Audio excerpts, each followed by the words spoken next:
It's been a long week. You're stressed. So let's do something different. Think of a game, not just any game. A game whose story hit you. A game you still remember years later. Got it? Good. Hold on to that. How did that game make you feel? What did it pull you into? What did it let you escape from? Gaming has always lived in the space between creativity and relatability, between who you are and who you wish you could be. But lately, the industry is slipping. Studios chasing greed over connection. Releases that feel hollow, rushed, unfinished. And yet, there's hope.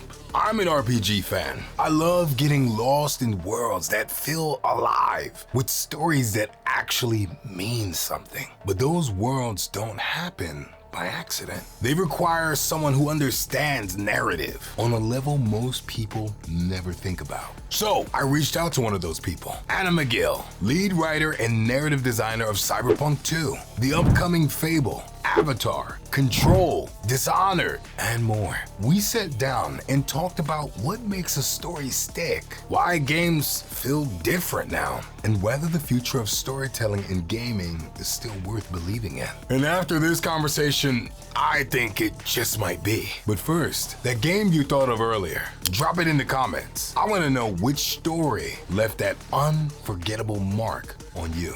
Now, let's talk to Anna, because what she shared changed my perspective on the future of gaming. It could be my microphone too. It doesn't like this headset. I can hear you perfectly. I did not hear anything you said Awesome. before that. Okay, that's what I was just saying. Sometimes Google Meet just rejects my headset and says, "I Really? do not acknowledge you." So, Oh, no, yeah, no. yeah, I'm really happy that we have this time to kind of dive in. Like I told you, it's gonna feel eh, more like we're having a conversation.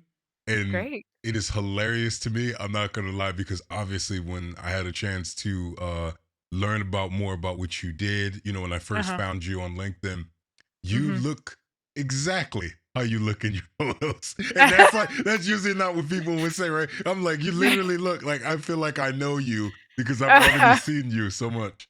But yeah, such a Oh, that's pleasure to meet funny. you. It is a pleasure. You wanna hear something else funny? Yeah. That for your listeners, we just had a misunderstanding about daylight savings time. Yes. Um, Yes. when I was interviewing with Remedy, which is a Hmm. Finnish studio, we also had a misunderstanding about Same daylight thing. savings time. Yeah, I sat there for an hour just convinced I had made a mistake just in this empty room waiting for them to show up. Oh Yeah. no, and it's so funny because I'm gonna be honest with you. Mhm. I'm the typical American that, yes, I'm educated and things like that, but Yeah. I have moved abroad. I've done really well in, as you would say, integrating Mm. into the country. Yeah. But those little American signs still exist in me, where it's kind of like I get it. I look at the rest of the world like it's still on American time zone. So like almost a decade, and I'm just like, oh yeah, yeah. I guess daylight savings happened, and That's no clue. yeah. Oh, But I know how it is. It hasn't happened for us yet. I think you all are ahead in some ways. So okay, you are in Finland now? Is that where you yes, are? yeah. I've been living In here how since 2019. Oh, wow. So do you speak Finnish now? Joo, minä puhun paljon suomeksi. but Wow. but yeah, no, Very impressed. it's not perfect, but it definitely I've learned a lot of Finnish living here. Uh-huh. Have you ever lived abroad yourself? Yeah, I actually spent most of the last decade, in Scandinavia. I lived in Finland for a year and a half. Ooh, wow. Yeah, I How lived was in it? in I liked it. I really Helsinki's a lovely place, Mm, so safe. It's the only place I ever felt comfortable walking around at, like, 3 in the morning yep, wearing headphones, yep, right? Like, yep. what's gonna happen to me? Yeah, Nothing. and that So, and I'm yeah, I sorry, so and where it's else? sorry, I'm gonna go. I'll just go. Yeah, so it was lovely, and then after Helsinki, I was in Sweden, and then, Okay. I lived in Norway when I was young, and, we were just across the bridge from Copenhagen where I was living in Sweden, Oh, so I've wow. done the Okay. the full Scandinavian Scandinavian experience. tour. Yeah. I bet they love you a lot more because it's always the mixture between the Nordic and the Scandinavian. So they're like, yeah, nobody ever talks about us over here. So we appreciate that. I didn't know the difference between the 2 Mm, until I lived in Finland, and they are like, "We are not Scandinavia." yes. And I'm like, "Oh, Or okay." Nordic. Yeah. No, Yeah. no, and the funniest thing about that is I'm guessing that you lived in Finland because of a work project situation. Was Yep. that it? I did. Okay, if you don't mind me asking, Yeah. what were you working on at the time? I've seen some of your catalog. I'm Uh, guessing what it might be. Should I guess or just let you go for it? I Go for it. Go for it. You I'm go for it. I'm gonna think it was for either Control 1 or 2. It was for the first Control. Yeah, Okay, you okay. you got it. Yeah. It was just a PowerPoint presentation when I got Mm, there. It was just a spark in Sam Lake's eye when wow. I was actually working for a French company at the time. I was Mm, working for Arcane Leon on okay. Dishonored Death of the Outsider. I heard about this. Um Yes. Yeah, and a friend of mine who was at Remedy, had, put out word that he was looking for someone to come work on this mysterious new project for Remedy. So I went and I talked to them, and they showed me the pitch deck for the game, and I was like, I have You to love work it. on this. Oh, Yeah, like okay. it was so. Here's my pause, and I'm so sorry to interrupt. Here's my pause on that. Yeah, no worries. Yeah, What did it feel like? Because I know you've been writing for a while, right? I took my yeah, time, got the chance yeah. to review the things that you've done. Aw, And yeah. first of all, there's a lot of things that I have that I'm amazed about. We'll get to that. Okay. But as a woman in this Mhm. space, okay, Mm. um, I'm blindsided as to why I started this sit down at Unsung Heroes podcast. Mhm. And it's because I wanted to get a better understanding of this world. That being said, Mm.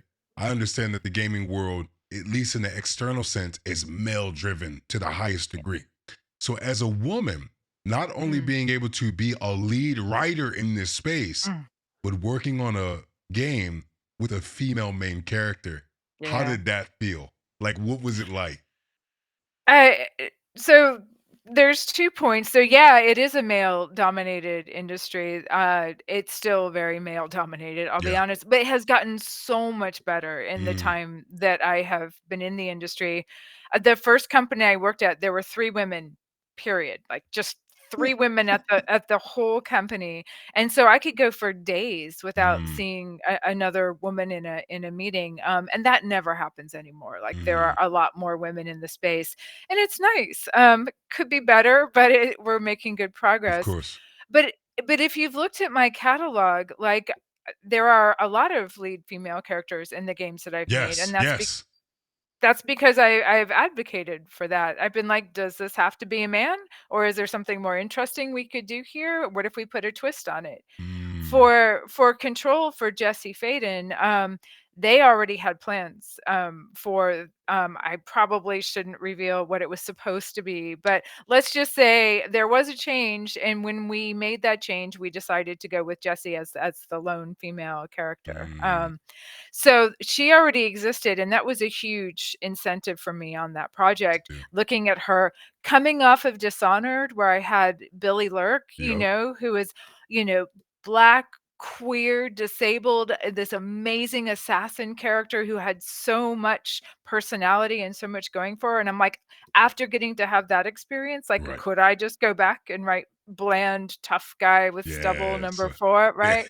I I I couldn't, right? And Yeah. so it felt like a real opportunity to do something fun. And of course, Remedy they're known for their storytelling. Mm, So and Sam Lake is a visionary.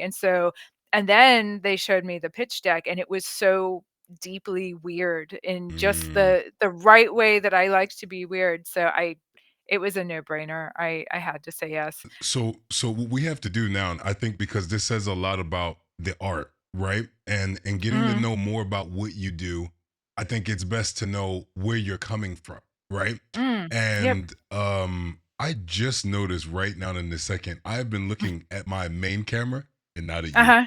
So I'm so sorry. It's okay. You see that shift? I just look like a I crazy did. person. Hey, what's going on over Yeah, here now?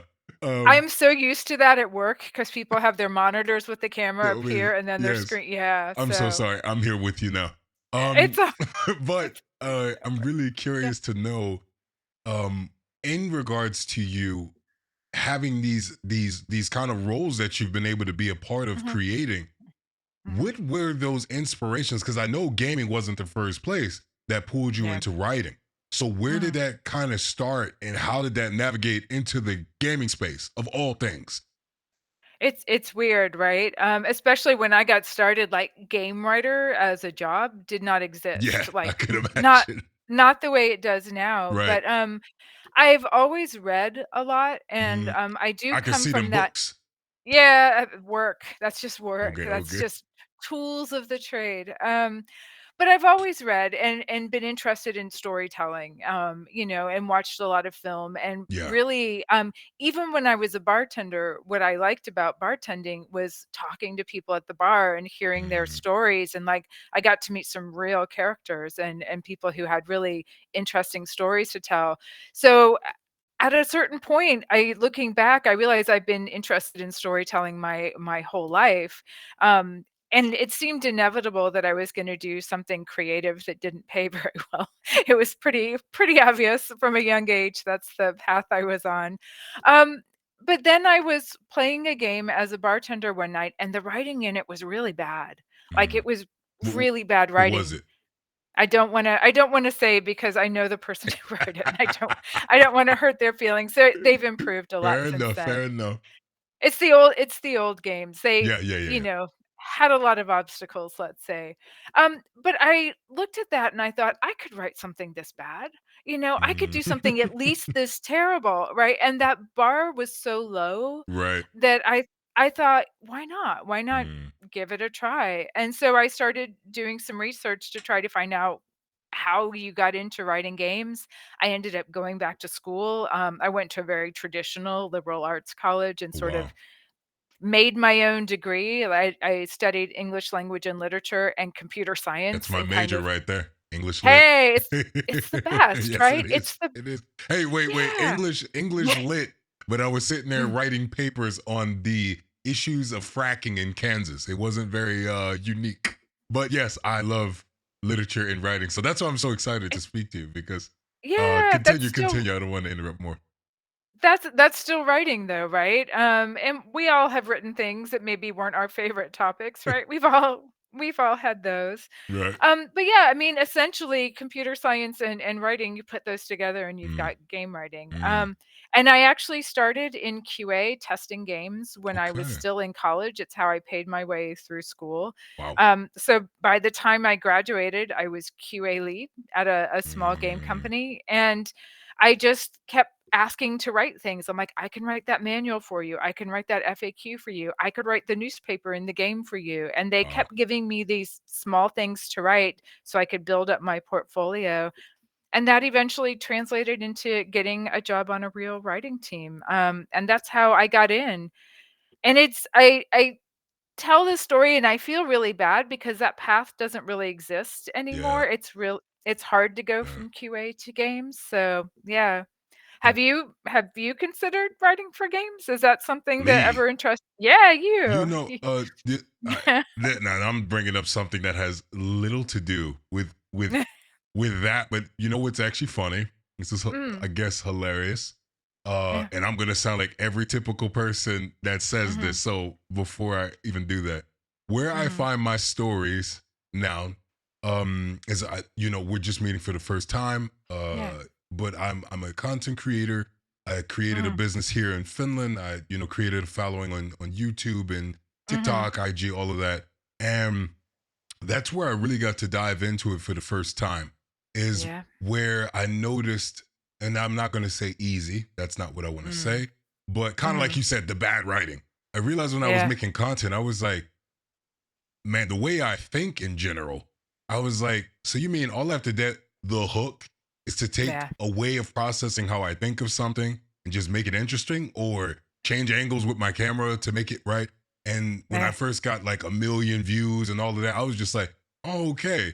It became a mhm, process, right? Because as a creator, you had that creative space to just do as you felt.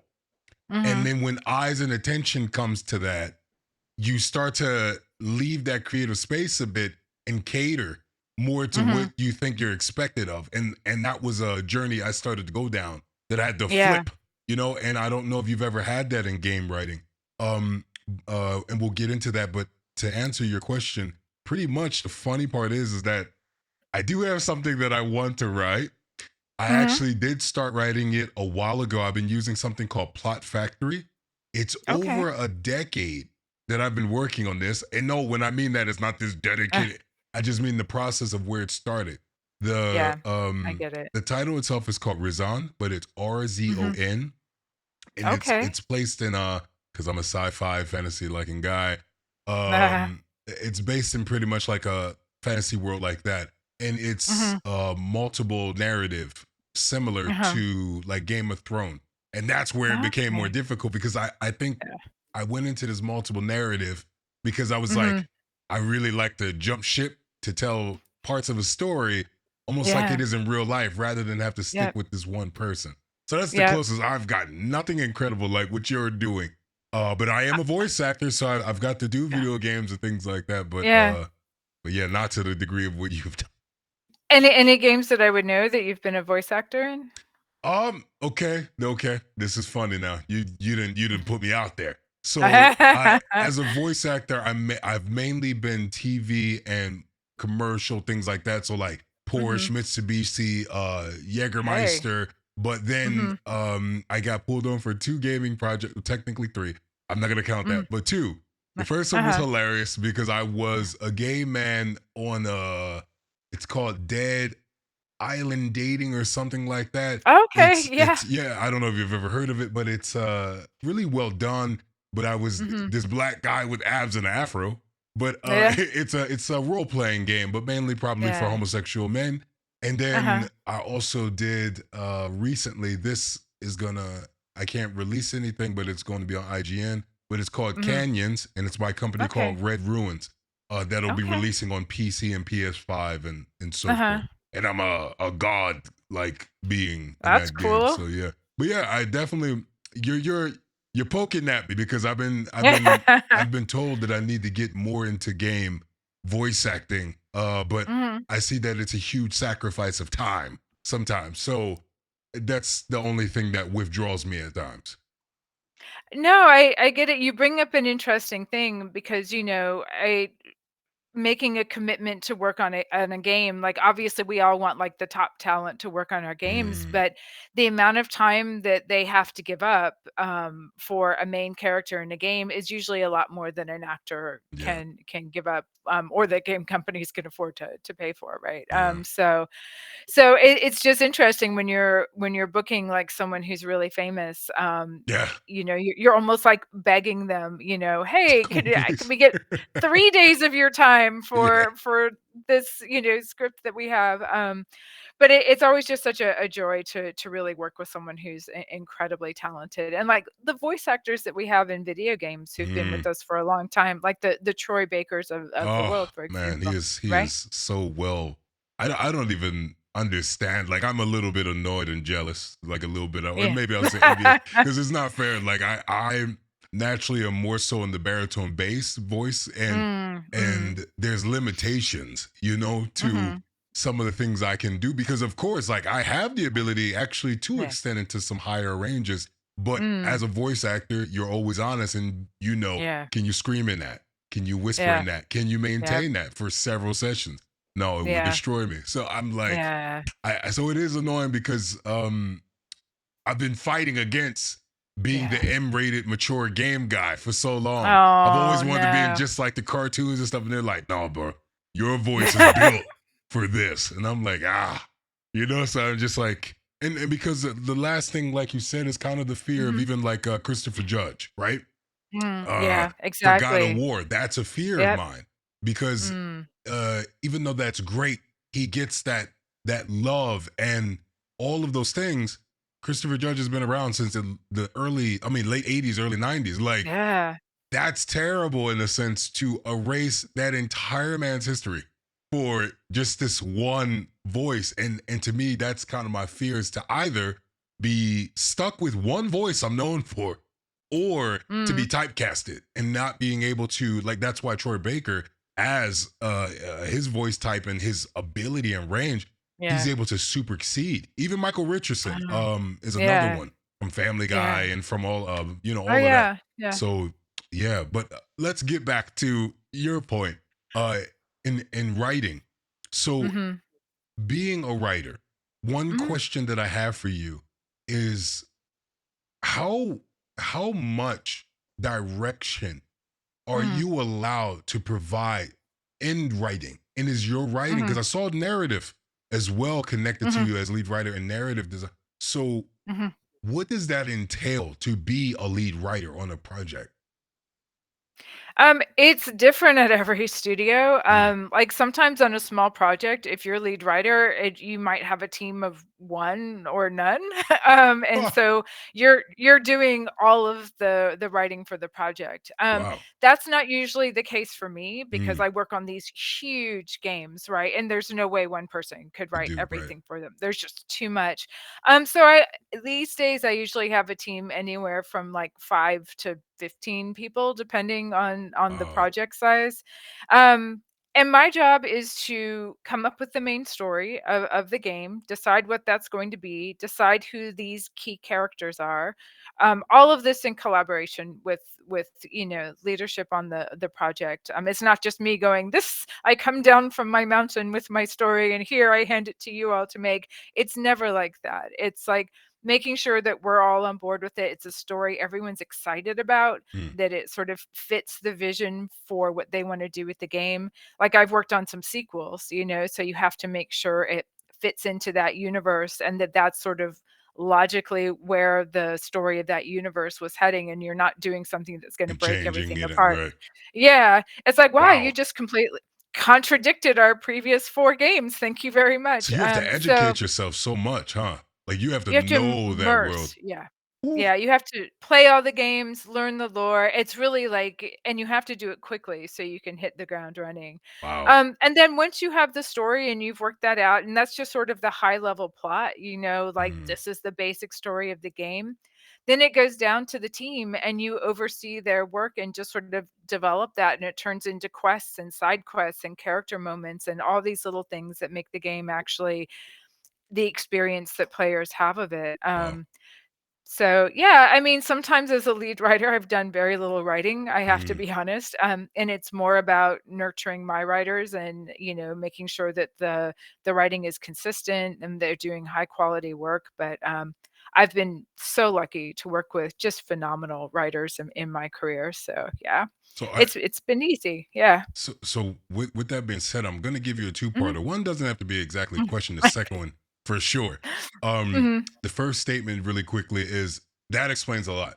And I'm Okay. actually very thankful that you said that. A previous sit down I had was with a gentleman that was working at Ubisoft in Mm. Rovio. Yeah. Hmm. And he's a game artist, right? And he was Ah, explaining okay. Yeah. this thing. The reason I'm saying this is because he gave me such an idea of what, like, we're the gamers, we play the game, so we have Yeah. this perception of why is it like this, why isn't this working, da, da. Mm. And you as Hmm. a writer, you kind of a little bit of giving me a little bit of insight on, oh, that's why the game sometimes feels like it could shift. I'm not talking about you, but I'm Yeah. talking about Yeah. those people that possibly did shift the world or change it or manipulate things, and also Mhm. having to understand, hey buddy, one person didn't just write this game.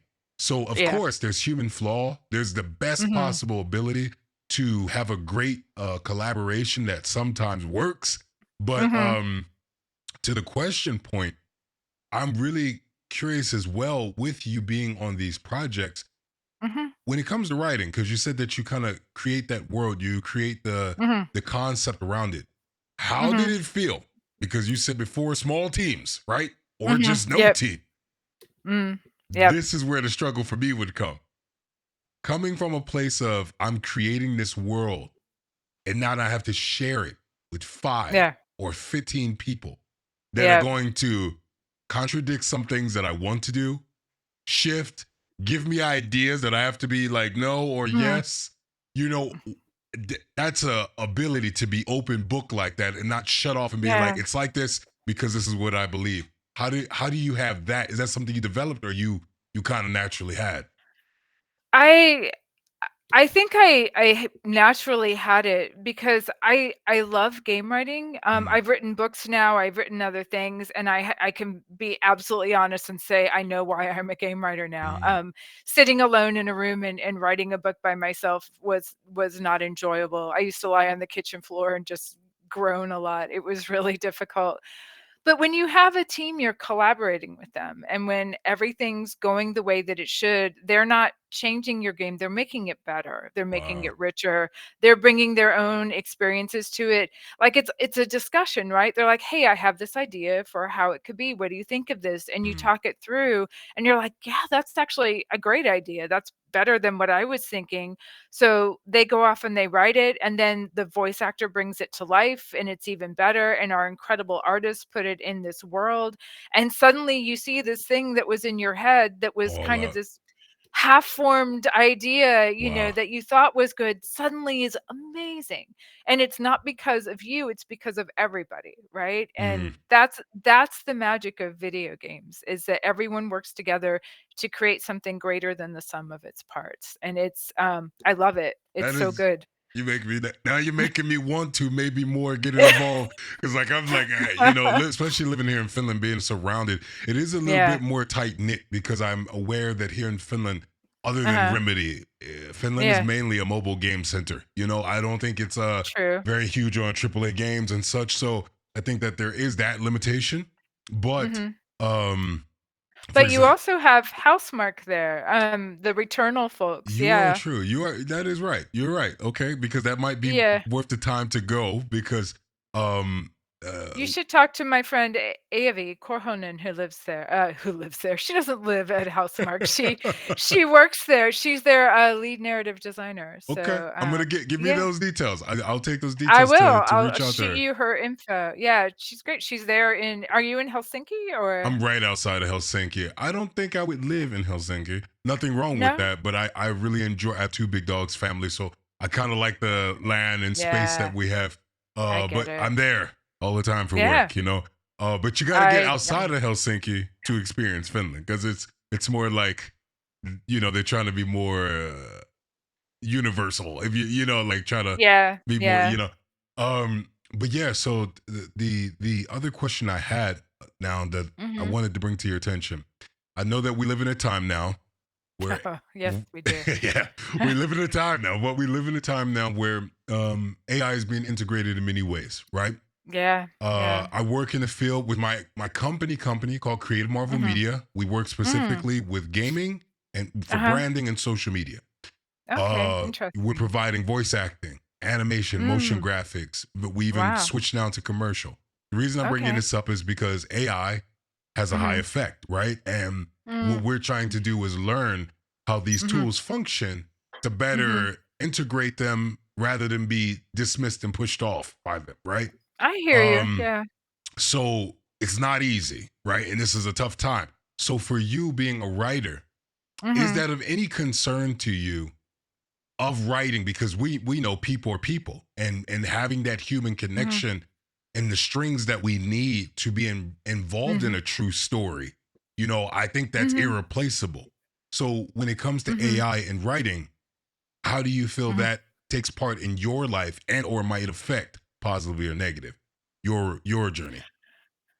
Um, so I don't use AI. I when it first came out, I, tried out ChatGPT. I've Mm, tried out a couple of them. I'm always looking for things, I'm open to anything that I think will actually make work easier of or course. improve the workflow or, I didn't want to be left behind either. And people are like, "Well, aren't you threatened by it? It's going to take your job." And I am not remotely threatened by it. I have seen its output, and it cannot do what my team and I can do, and we actually discovered that it took longer Mm, to try to integrate that into our workflow than to just do it ourselves. mm, They are trained professionals, they know what they're doing, and, they were just able to write work that was better, and they could do it faster, and they could revise it in a consistent way, which is where these Gen AI tools really fall apart, right? It's mm, trying to iterate on an idea.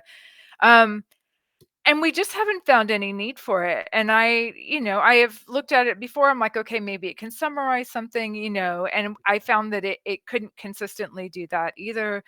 And so at this point, I'm like, I understand that other people are using it, but I personally, and I'm not speaking for any company that I'm associated with, but I personally have not found any use for it in my life. And so I don't know where it's going to go. I know plenty of other writers who are like, "Oh, I use it for brainstorming. I use it to break writer's block," and I wish them well sincerely. But yeah, I haven't seen anything yet that has struck me as particularly useful Mm, for the kind of work that I do in games. I am always open.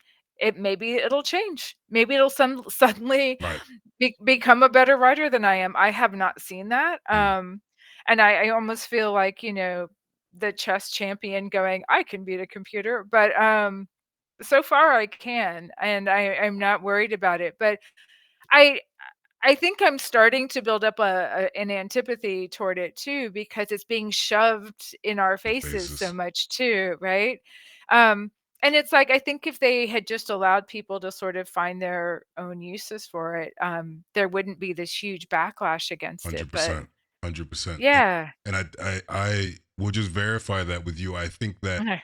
the truth of what you said Mm, is something I was even learning with ChatGPT, right? I yeah. took it on in 2023.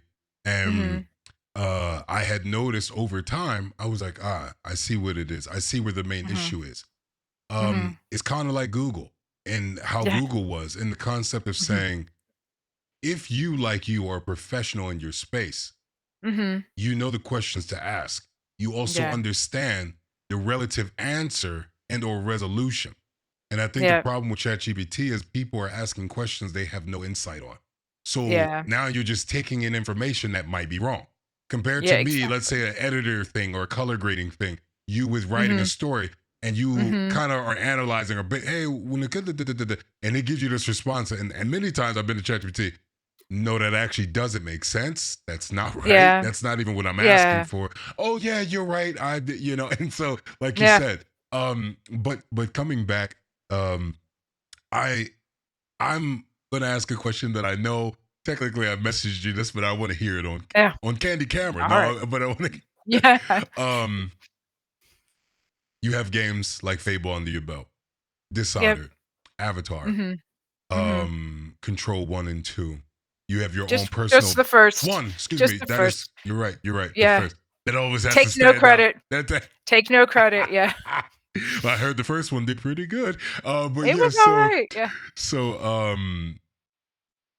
with so many, plus your own personal books that you've put, Mhm. um, I know you can't say that you have a baby, Uh, but in summary, mhm. what was it that you felt brought out your abilities, your best abilities in projects? I want to shine it like that. Rather than say what is the best, what do you felt Yeah. was able to bring out the best of you, whether the game did good or not? What Mm. felt like this is bringing a part of me that I really am thankful for, or I learned so much from this? So it's interesting. I mean, like, all my games are my precious I'm so children. sorry. I And Murder I Soul could I Suspect. couldn't. I'm so sorry to say that. Murder Soul Suspect. uh, I really enjoyed that, by the way. Okay, it's I okay. know. Some all right. Oh, did you? Yes, I I really think did. you're in a small group of I don't people. care. It was I'm great. glad. Well, I'm glad. The cat was really good. I'm very proud of the Mm, cat. mm, So yes, I yes. mean, that one's maybe not as much my precious child. That Mm, one that one is a less precious child, but all the others are my precious children. For me, I'm always trying to get better at my craft. I am looking to grow and improve. And while I loved Control because it let me get as weird as I'd always wanted to get mm, in making a game, and Dishonored was just this amazing creative experience with just really skilled writers who were very much in sync. Um, and Fable was just a hell of a lot of fun, and the mm, actors we got to work with were just so funny and amazing. I mean, all of them have their wonderful points, but I think the project I learned the most from was a serious game that I worked on when I took a break mm, from AAA, and I went back home and I was just doing these side projects, just trying to get my mojo back after getting burned out. mm. And I worked on this serious game and was writing on the side, and somehow that combination of just doing my own writing for fun again and then working on this serious game that was really sort of psychologically based. Yes. It's like, you're in this situation, what would you do? I learned so much from those experiences that when I came back to AAA, I was able to do the best work of my life. And like I just hit a winning streak after that of just strong game after strong game because I had figured out what it was that I wanted to say as a writer. I'd found my voice. And it took leaving and working on other people's projects to focus on my own work to find that thing. Mm, And to say, "This is what I'm about as a writer. This is who I want to be." Like you were talking about your fear of being typecast, right, right. and I get that, and it's almost the opposite for me. It's like the kind of games I wanna work on are this, the role I wanna have is this, and I did not figure that out until halfway through my career, so, but once you know that, it's easy to go for it, right? It's Oh, like, yeah. "Okay, that job's gonna make me miserable. I'm not gonna take that job, and Exactly. it yeah, so you learn. And I'm inspired by that because, like you said, Mhm. I really do. I look at those guys. I look at Logan from Grand Theft Auto 5, and he played Mm. Yeah, Trevor. I look at yeah, I'm forgetting his name right now, but I'm looking at the two gentlemen that are on Red Dead Redemption 1 and yeah. 2. Mhm, Um, the guy that plays John Morston, his voice is incredible, but that is what he's mhm. going to be known for. And I know Yep, it sounds super silly, right? But I'm just saying, yep. kind of like you said, that's why I definitely felt that way about being like, oh man, Mhm, like there's only a few actors we know, same mhm. as I believe writers actually. Yeah. Mhm, That I think that that's probably an ability to be able to write, mhm. leave your fingerprint, but it's diverse enough.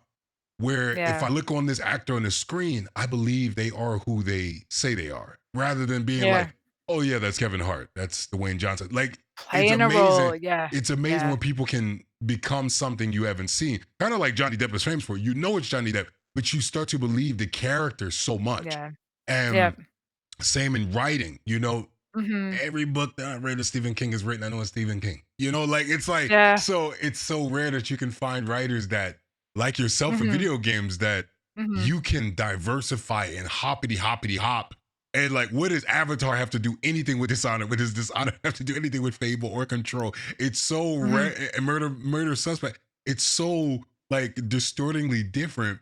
And I don't feel like, based off those games that I've played, I don't mhm, feel like, and I know there's other writers, which mhm. that's the beauty. Yeah. But I don't feel like, oh yeah, I know that's Anna. Yeah, that's her. It's like, no, it's for sure uniquely built. But with that being said, I know Mhm. that you're moving on. We have our limitations, obviously, but I know that Yeah. you're moving on now to the Mhm. cyberpunk situation. Yep, yep. Now with that, I want to Mhm. take a moment and say, like, hey, that was a great experience for me on the Mm. first game. Not only because of how the story was, but that Mhm, option, like you said, the writing, the mhm. capabilities of speaking with so many people. Yeah. So now that that is your future Mhm, and current situation, as you mhm, look on to the future, mhm, what are you most excited about in what you're doing now? And what are you mhm. looking forward to getting into as you go forward in your journey? So, I didn't work on the first I know. Cyberpunk game, Yes, so yes, I know I that. can I'm just telling your listeners, I take no credit for the incredible work that they did. Just a really brilliant team who worked on that. I'm working on the second game, which I unfortunately cannot say anything Yep. about.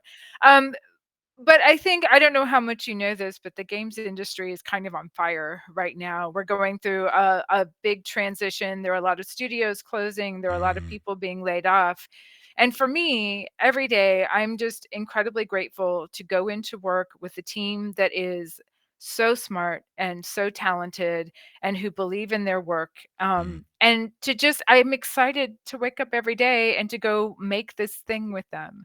And I feel absolutely privileged every day that we're going to make the best damn possible game we can. And all the games that I've worked on, I know they're very different, but they all do have some similarities mm. underneath the hood. Like they're all a little weird. They all go Yeah, to that some that's fair. pretty unexpected Yes, places, yes. and so I'm always looking for more opportunities to do that. And I think that's what I would say my future holds is Anna looking to get weird as much as she possibly can I in love that. whatever ways. Yeah. And so, So, yeah, no, go go ahead. ahead. Continue. I'm sorry. I was gonna be that's what my future holds, hopefully. It's a bleak world, but Yeah. I feel like I've found a happy little corner of it to express myself in the meantime. And with that being said, in closing on that, with Mhm, people that are looking in that mhm, inspire like are aspiring to be in your mhm, position, to be in a position to write, mm. don't believe in themselves, kind of like Aw, I yeah, don't know if I can do this, especially when you just said, hey, it's not the way it was with the Q&A back in the day, it's yeah, changed. yeah. What is something that you could say would be maybe a step they can take or something that would inspire them to be able to take that journey? Um, the games industry is really hard to break into right now just because so many people are laid off, like, Mm, newcomers to the industry are competing against people who've been in games for 10 or 15 years, and it's we just really hard to get a job right now. My advice is to make games anyway. mm, Write your game story even if you don't think it's gonna ever be made into a game. Join game jams and make games with other people and learn how to do it and take all of that stuff and put it in your portfolio and build up that portfolio so when the right opportunity comes along you're ready for it, right? got it. You'll have the experience, you'll have some work you can show people, you'll know how it all fits together, and you'll be ready to seize that lightning when it comes your way. So that's the only thing you can do right now while we Yeah. all wait for things to figure out. So yeah, Yeah.